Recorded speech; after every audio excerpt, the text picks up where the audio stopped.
Jæja Úlfa, kannski svekkjandi að hafa tekið fórustinn í fyrra hálfleik, voru komnir í góða stöðu, búin að spila vel, mæti ekki alveg nóg vel í seinni. Nei. Hvernig líður þér svona að leikslokum? Þetta er mjög svekkjandi en bara jöfn lið að berjast og í dag enda þeirra megin. Það verður bara vel þannig. Einmitt. Og nú áttu þú náttúrulega að skora sérstaklega seinna markið var bara sem að kallast algjör skrímer.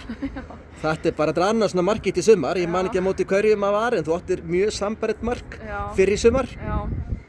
Þannig að hvað getur sagt um þetta mark? Þú bara ferð hana framjá mitt á milli Ragnheiðar og Elísu og svo bara lætur þú vaða. Hvað varstu að hugsa?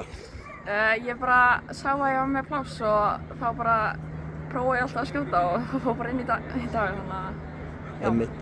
Og nú náttúrulega fórstu reglulega illa í fyrra hálfleik með hana Elísu sem er nú margreynd landsliðskona og búin í atvinnumennsku. Þú bara, fórst nokkuð sinnum illa með hana. Varstu bara með hana í dag? Nei, hún var líka alveg með mig í dag sko, þetta var bara skiptast á þannig að þetta var bara 50-50 myndi ég segja. Akkurat. Og núna sá ég að hérna flettaði hans upp hérna í leiknum og sá þú spilaði nokkra leiki með yngri landsliðum Íslands og stoppaði í U19 ef maður rétt, fórst ekkert hærri en það. Nei. Svo sá ég að Steini var hérna að horfa á og hefurðu stundum hugsað kannski hvort þú fáið kallið einhvern tímann?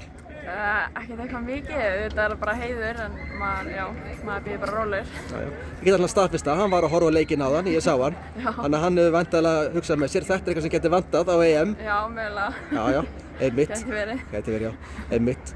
En herðu, bara hérna, innanlega hafa mikið með 2 flott mörk, pínu leiðilegt að enda samt, skora svona 2 mörk í tapleik. Já. En hérna, bara takk hérlega fyrir viðtalið og gangið vel. Já, takk hérlega.